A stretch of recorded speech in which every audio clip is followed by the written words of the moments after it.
In this specific video, I'm going to show you how to use the Related Post plugin to help visitors find related content. So what you need to do is log into your WordPress dashboard, go under Plugins, click on Add New, and do a search for a specific Related Posts plugin called the Contextual Related Posts. Click Search Plugins. We're going to go ahead and install that plugin. And this is the plugin here. So we're going to go through the installation process. So click on Install Now. Click OK. Enter your FTP username and password. Click Proceed. And click on Activate. The settings for the related posts is going to be under Settings, Related Posts. And here we go. I'm going to walk you step by step through the general options so you can set everything up and then you'll be good to go. So under the general options, this basically displays the related number of posts. So do you want a maximum of 5 or do you want a maximum of 10? Whatever number that you want. In this case, we're going to leave it at 6.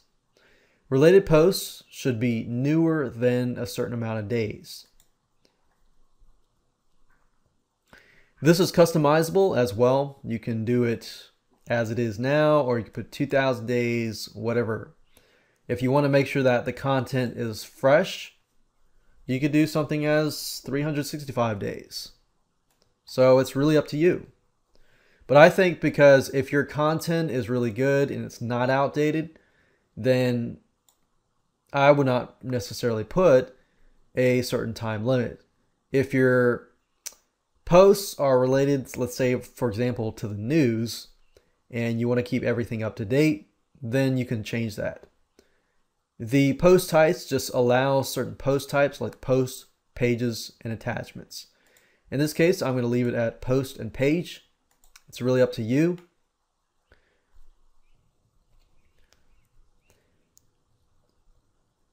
And you can find related posts based on content as well as the title. Or if you uncheck this, then it'll find related posts only related to the titles. In this case, I'm going to leave it unchecked simply because the posts and the pages that I'm creating will not have any content for examples.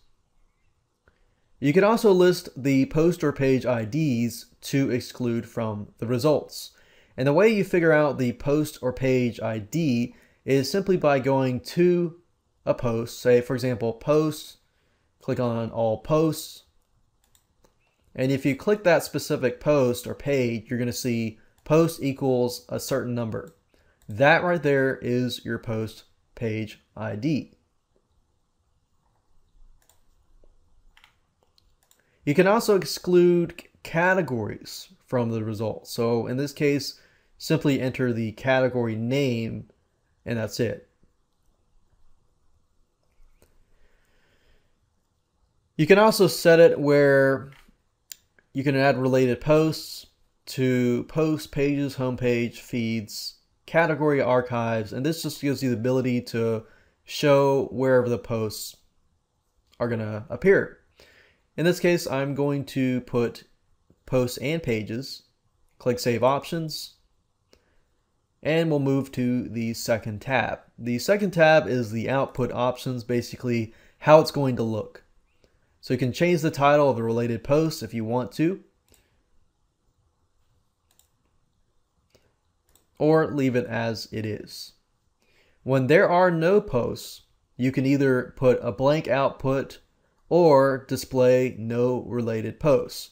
Now, while this is an option, I would recommend that you put a blank output simply because you don't want people to think, oh, this person doesn't really have a lot of content, or, you know, who knows what could go in the mind of somebody if they saw no related posts. To me, it's kind of like seeing the this site is under construction kind of post. So that's just how I see it. So it's really up to you whether you have a blank output or displaying a specific message. You could have it display a different message if you want it to have that. You can also show the post excerpt in the list. If you check that, it's going to grab the excerpt and put it in the list. I'm a big believer in keeping it simple. I'm going to leave that unchecked. That way they can just see the titles and click on it if it captures their interest. That way they are not overwhelmed with too much information or too much keywords in that list. You can have the length of the excerpt, but if that's unchecked, that doesn't really matter. You can limit the post title length if you want to do that. I normally leave it at 100 because I'd like to show the full title, but that's just me. And then this option here basically opens the links in a new window. I'm going to leave it as it is because I want people to stay within my site and not be distracted. You can add a nofollow attribute to the links in the list. And you can exclude display related posts on specific posts or pages. So use the same method I showed you earlier. If you want to know the post or page ID, simply click on the post or page and you'll find the ID and enter that here.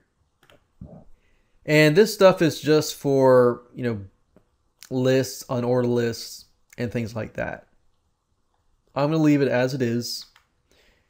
These are post thumbnail options. Basically, you can set it where each of those related posts are going to have like some sort of thumbnail next to every one of those.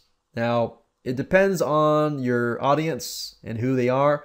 If they are very, very graphics oriented, that might appeal to them. But for the most case, I'm going to leave it do not display thumbnails. You can customize your thumbnails, the width, the height.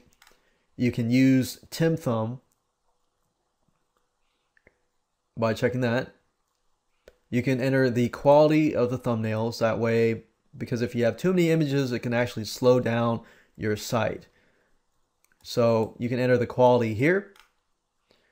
And we have the post thumbnail meta field, which enables you to customize that within your post.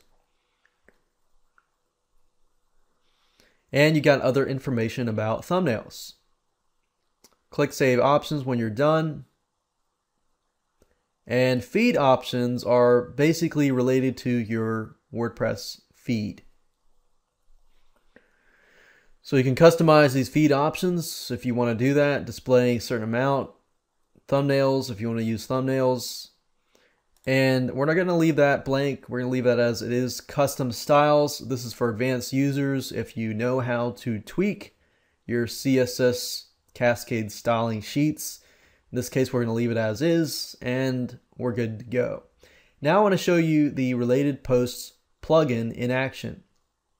If I go to the site here, I've added a bunch of posts and pages. And if I refresh the page, and let's say, for example, I'm going to click on a specific post. And remember, I have it set where if the title is similar, it's going to show the related post. So I've got 3 posts, post 1, 2, and 3. And if I click on any of these, it should post and show the post 1 and 2. So we got post 1 and 2.